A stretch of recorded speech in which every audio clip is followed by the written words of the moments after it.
Welcome back to our ongoing deep dive into the world of the OEIS. Today, we're going to be exploring sequence, A00142. Factorial numbers. Factorial numbers. Now, as number theory students, you're probably already pretty familiar with factorials, but I'm betting there are some surprises in store as we sort of unpack its history and its properties and some unexpected applications. Yeah, I'm really looking forward to that. I think there's a lot there. So, okay, let's kick things off with just a really quick recap of what a factorial is. Sure. So a factorial is denoted by n, and it's the product of all positive integers less than or equal to n. Okay. So 5 would be 5 times 4 times 3 times 2 times 1, which equals 120. Right. And another way to think about it is with what we call the recurrence relation. N equals n times n1. Okay, so you're saying that each factorial builds upon the one before it? Exactly. Okay, yeah, that seems straightforward enough.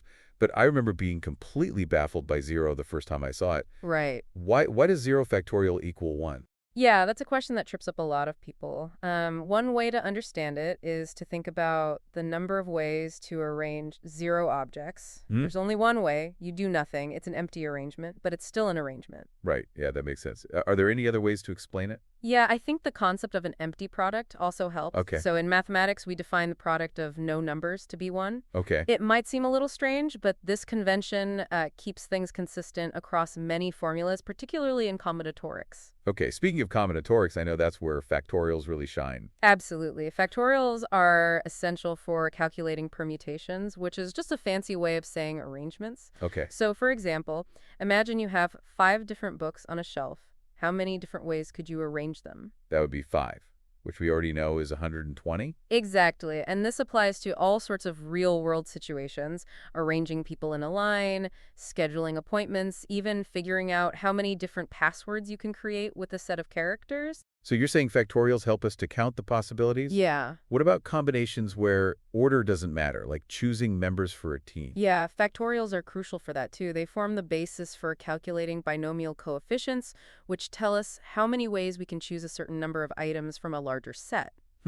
It's incredible how these seemingly simple factorials underlie so many different calculations. It is. I wouldn't have guessed that they had a history stretching back centuries. It's true. We actually see evidence of factorials in the Sefer Yetzirah, or the Book of Creation, which dates back to around 300 AD. Wow. It even mentions 8. Wow, so they were being studied by Jewish mystics all those years ago. Yes, and we also see evidence of their use in India around the same period. Hmm. It highlights how mathematical concepts transcend cultural boundaries. Yeah, it's fascinating to see how these ideas emerge in different parts of the world. Okay, let's shift gears for a moment and talk about how the notation for factorials evolved over time.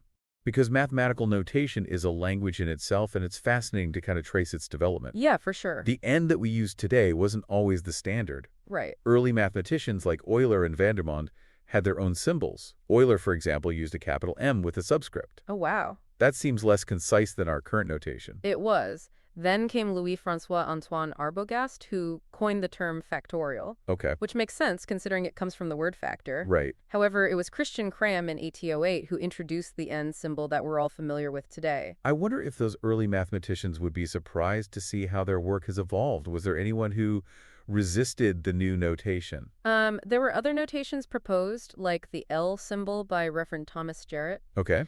Interestingly, this notation persisted in some regions for quite a while, and Augustus de Morgan, a prominent 19th century mathematician, actually disliked the got symbol. He found it too informal, borrowing from the punctuation world. That's a great anecdote. It shows that even something as seemingly basic as notation can spark debate among mathematicians. Yeah. But despite De Morgan's objections, N prevailed. It's a testament to how mathematical ideas are refined and adopted through collaboration over generations. Absolutely. So now that we've covered the basics and a bit of history, are you ready to dive into some properties of factorials that might surprise even seasoned number theory students? I'm all ears. Let's hear what you got. Okay, I'm ready for some surprises.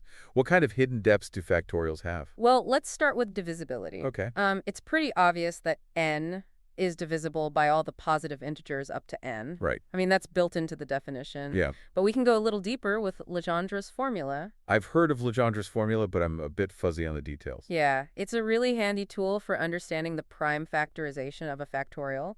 It tells us the exponent of each prime number in that factorization. So you're saying if we break down a factorial into its prime factors, Legendre's formula tells us how many times each prime shows up. Exactly. And this has a really cool connection to those trailing zeros you see when you calculate a large factorial. Right, like 10 ends with 2 zeros. Exactly. That's because each zero comes from a factor of 10, which is 2 times 5. Precisely, Legendre's formula helps us count those factors of 5, which determine the number of trailing zeros. That's a neat connection.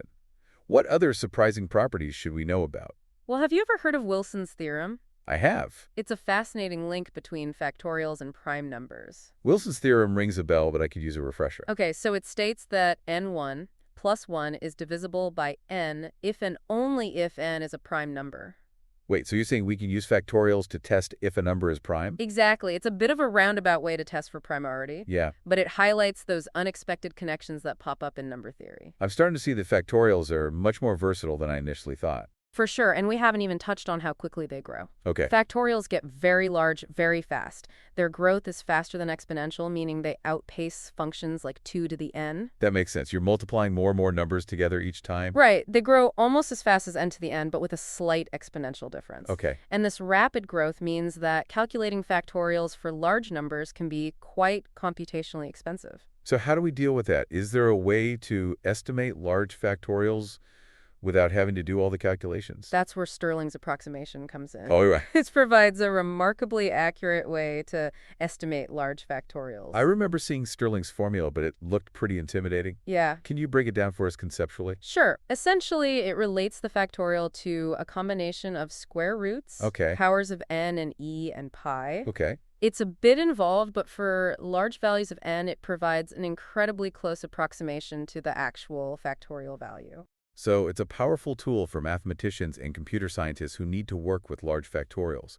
This deep dive has already been packed with information, and we've only just scratched the surface. Yeah, before we wrap up our exploration of factorials, I want to give you a glimpse of some related concepts that build upon the idea of the factorials. Think of them as the extended factorial family. I'm intrigued. Tell us about these factorial cousins. Okay, so one interesting relative is the double factorials denoted by n.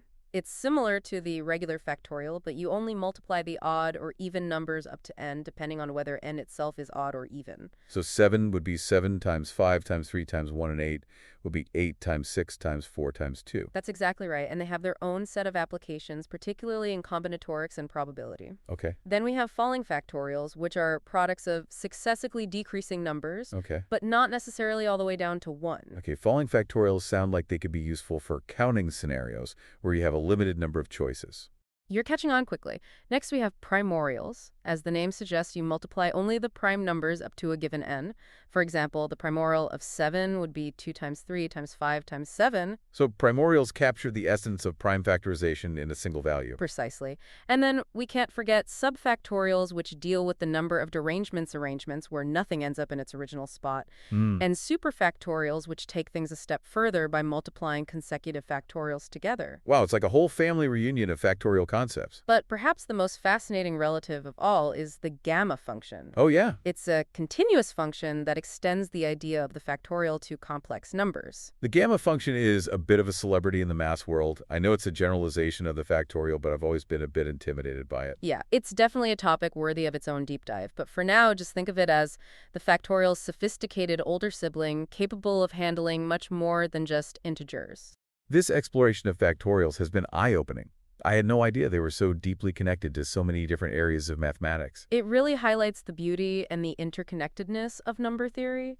Even a seemingly simple concept like the factorial can lead us down some truly fascinating paths. You know what really stands out to me is how factorials connect such diverse areas of mathematics. Yeah. It's like they're this hidden thread running through combinatorics and number theory and calculus, even physics. It's true. I think that's what makes exploring the OEIS so fascinating. Yeah. Each sequence, even one as familiar as factorials, Right. reveals these unexpected relationships and opens up new avenues of mathematical inquiry. Speaking of the OEIS, we can't forget to mention the incredible resource that brought us here today. Oh, yeah, for sure. It's a goldmine for anyone who's intrigued by, the patterns and properties of numbers. The Online Encyclopedia of Integer Sequences, or OEIS for short, Right. is like a digital library. Yeah. Filled with mathematical secrets just waiting to be unlocked. And the best part is it's constantly growing and evolving, right? thanks to contributions from mathematicians and enthusiasts all over the world. Yeah, it really speaks to the collaborative spirit of mathematical exploration. It does. So if our listeners are inspired to learn more about factorials after this deep dive,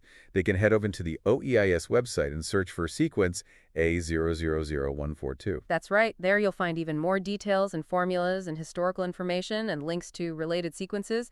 You can even listen to a musical rendition of the factorial sequence, which I have to admit is surprisingly catchy. A musical rendition. I'll have to check that out. It just seems to show that math can be expressed in the most unexpected and delightful ways. It can.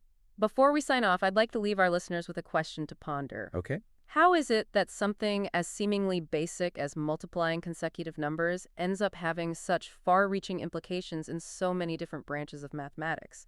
What underlying principles are at play here?